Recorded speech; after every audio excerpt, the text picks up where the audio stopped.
Yes, Mayor. Okay. Have approval of minutes for our LPA meeting, April 17th, 2025. Can I get a, So moved. Second. okay, roll call? Are we doing LPA first or CRA? Are we doing, which one are we doing?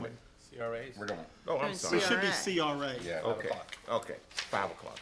I pulled the It's wrong one. 5 o'clock somewhere. Sorry. Approval of minutes, June 5th, 2025 CRA meeting. So moved. Second. Okay, roll call, please. Mr. Asbody, Yes, aye. Mr. Ashcraft, Aye. Mr. Holland, Aye. Ms. Lee. Aye. Mr. Hawkins. Aye. Tom? Yes. For CRA, we will, this is a follow-up conversation from the last CRA meeting, and so I will turn it over to Sasha. So essentially, as you'll recall, we went over the developers agreement related to the tax reimbursement eligibility, and I received direction from you all. I went ahead and prepared a resolution that essentially codified everything we talked about. So we're just going through that formality so that the resolution itself could be used not only for the agreement that we discussed, but also for any existing agreements. And then we will look at in a future meeting how we can better the agreement to remove any ambiguity. Okay. Okay, so that would be that resolution 2502. And since I'm here, I'll go ahead and read the title. All right, so that's resolution, CRA resolution number 25-02. And that's a resolution of the Community Redevelopment Agency of the City of Eustis, Lake County, Florida, known as the Downtown and Easttown Redevelopment Agency, CRA, clarifying the intent and the application of the December 19, 2019 developer agreement with North Central Place LLC regarding tax increment reimbursement, establishing the clarification as a precedent applicable to all existing agreements based on the same form, affirming the CRA's intent to transition to a new agreement form, providing for implementation and an effective date. Okay. Are there any questions on that particular item from you guys? Yeah, I mean, I had some pushback on this at the last meeting, so I want to kind of run off of that. I met with Tom and with Miranda, and we went through my concerns that I brought up, and they explained to me, went through with me, that if, for example, the property comes back and somebody buys it at a much lower rate, it takes away the money. So it is already doing what I wanted it to do. And the other issue as well is addressed in there. So I think it does need some massaging down the road, but as far as where we are today and the stuff that's in there, I'm good with it. So I want to just clarify where I was before to where I am now. Okay. Anything further from from the CRA board? Sorry. All right. I know we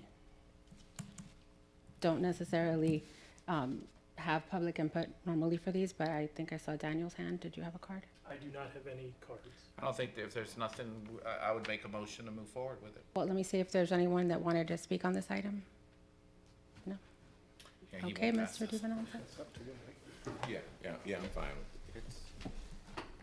I'm just going to keep 1 minute. I haven't seen the agreement, so I assume that there's been some clarification. And so in this case, understanding that the building was built, they are going to go ahead and release the funds with the understanding that if it went to a nonprofit or at some point in the future, if the building was sold for undervalue of the estimated projection with the CRA, that it would affect the funding. I haven't read or seen anything. Well, there's no agreement. It's a resolution that basically clarified the intent, which we had that exchange the last time, of what those caveats were that weren't necessarily covered. So that was all explained in the resolution that is public record, indicating that the developer will receive the tax increment benefit for any year as long as the CRA receives that increment. And it doesn't matter who pays for it, whether it's the developer, successor, owner, or third party, and that there be no tax exemptions, subsidies, or reductions that would apply to the property. That would be the condition. So it's Okay. essentially the same Yes. discussion that was had, but it's just in the form of a resolution. Well, there was a lot of other discussion, so I Yes. just want to make sure how it came out streamlined. Perfect, thank you. Okay. Here, Daniel, take you, this is it. Anyone else in the audience? Okay, seeing none, I'm going to close public input. Mr. Chair, I move for approval of resolution, CRA Resolution 25-02. I'll second. Okay, thank you. Mary, roll call, please. Mr. Asbody? I'm thinking about changing my mind after he spoke, but I'm a yay. Mr. Ashcraft? Aye. Mr. Holland? Aye. Ms. Lee? Aye. Mr. Hawkins? Aye. Tom? If we're done with that item, I do have one CRA item I'd like to ask about before we close the meeting. Okay. So the CRA funds a residential rehab program. As you know, this one is managed by the Lake Community Action Agency. We will be coming to you as part of the budget process with a outside CRA housing rehab program. That'll be part of the budget process. What I'd like to ask tonight is, I did not do a good job communicating with the Lake Community Action Agency that we were nearing our budget limit. And they, so we have completed 5 projects. They have a 6th project where they've already done the improvements. And it is within my budget transfer authority, but I didn't want to do this without talking to the CRA board. What I'd like to do, there's a 6th project. It included a re-roof, a remodeled kitchen, and insulation for energy efficiency. And then it's going to leverage about $10,000 in federal energy efficiency improvements. And so my ask is, I'd like to move $30,000, which would cover the final project at 19.6, and then $8,000 in admin fees for this project and another project that we have not paid Lake Community Action. My plan would be to move this money. We have approximately $300,000 in a incentives line item. I'd like to take the $30,000 from that incentives line item. Again, $30,000 to cover the final 6th project. And then Lake Community Action Agency is scheduled to come and give you a update on July 17th on the projects they've done and then the improvements they've done. So my ask is, are you okay with me moving $30,000 from an incentives line item to this residential rehab line item? What was the incentive line item earmarked for? So that is for projects like CRA agreements, it's for gateway grants, and then there's another program where we cover, it's a voucher program where we don't pay a developer, but if a project qualifies, we pay their permit fees on their behalf. And so we have underspent in that line item. So we haven't used all the gateway funds? We have not. And this project has $8,000 in admin fees? No, that's, each Two project projects. has I'm sorry. 4,000, Yeah. so it's 2 projects worth of admin fees. I'm okay with it. I'm okay. Yeah, I'm okay. Okay? You only need 3. Yeah, no, I appreciate it, and this will not come back before you because it is a budget transfer and it is within my authority. So doesn't even need 3. with your consensus, we'll go ahead and I'm sorry, before we close, can we review the admin costs that Lake Community Action is charging us? And line item and what they're doing with each of those projects? I think that's a conversation we need to have when they come. Sure, we No, can have that. we need to have it before so we can ask the questions. Well, it's via agreement. The agreement lays out the admin fees. So we have an agreement with them. There is a $1,000, basically, Okay. it's an admin fee for, paperwork. It's for them to vet the clients. And then $3,000 is for managing the construction project.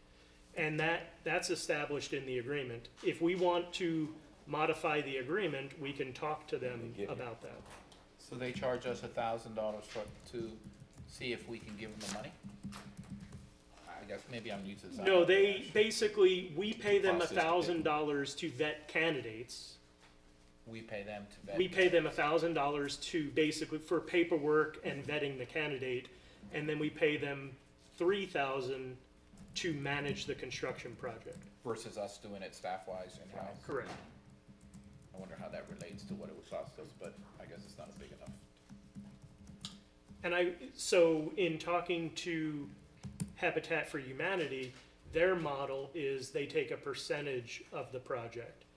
And so we can take a look at that model. I don't know if that's a better model versus the flat admin fee versus a percentage of the project. Sounds more expensive. Well, I mean, I know Danielle and Habitat, that is, they would rather see the money go to the projects and not to them. That's why I've been pushing for them to take over our program, because they want the money to go back into the community and not to them. And I think. But then they take a percentage, so, right? She says they do, but they don't have to. It's all up to negotiation. And if we say, hey, we want you to do this, but we're only gonna give you 2%, I know they'll be okay with it, because their goal is a community. I think, no offense, I think Community Action is getting a little too much money just to manage this program. Well, again, I go back to what I said before. I think that if you're gonna make those comments, you should go and see what they do. I'm not saying that they don't do good things. I'm just thinking, I think the overhead's a little too much. That's all I'm saying. Yeah, and you know, I beg to differ, but, I mean, but $1,000 just to vet someone that they need to get the money? What is the vetting process involved that gets to that? Well, it's an income qualified program, and so they're looking at, A cash flow analysis of the person? they're looking at someone's family income. As a family, are they below a certain threshold? There's also, we have some criteria. It has to be owner occupied. I'm not sure if there can be a mortgage on the property, and so there is some work that goes into making sure that someone qualifies for the program. Mr. We Chair, do an app. I think that this is something that it's not on the agenda. I think it needs to be brought back. And we need talk to about ask Lake Community Action Agency And Danielle to come make a presentation to us. Let's see what's the best deal for the taxpayers of the city of Eustis at the end of the day. So I think. I think it's a conversation that we need to have, and I think that, and I may have brought this up before, you know, Lake Community Action does CRA, and Danielle can do everything outside of CRA, you know, if that's what we choose to do. But that's a conversation I think that we need to have. So if we can have them both come on the same day, do we have time? We already had Danielle, right? Yeah, we did have Yeah, it, yeah. so we just need to have them, and then we need to, So Lake Community Action is scheduled for July 17th. So just to clarify, did you want me to hold off on transferring that 30,000 for the final project? They've already done the work. Yeah, like I said, yeah, Well, that we would be exposed because they've already done the work. Yeah, No, that's fine. So I'll go ahead and make that transfer. We will pay them for this final project for this fiscal year, and then have a presentation on the 17th. Okay, great. Okay, Okay? anything else? is there a time when you renegotiate the contract, or does it ever end, or is it perpetual, or what? Well, I'll have to take a closer look at the agreement, but we are done for this year because the funds are exhausted. So no more But projects this we're year. going in the budget, it'd be the perfect time to have a look at that now. Yeah, I will take a closer look at the Okay, thank you. agreement. Okay. All right. Yeah. Yes, sir. Yeah, Yes, sir. Ms. Sasha? Yes, sir. Okay, all right. 24 minutes. Come Okay. back. Meeting adjourned.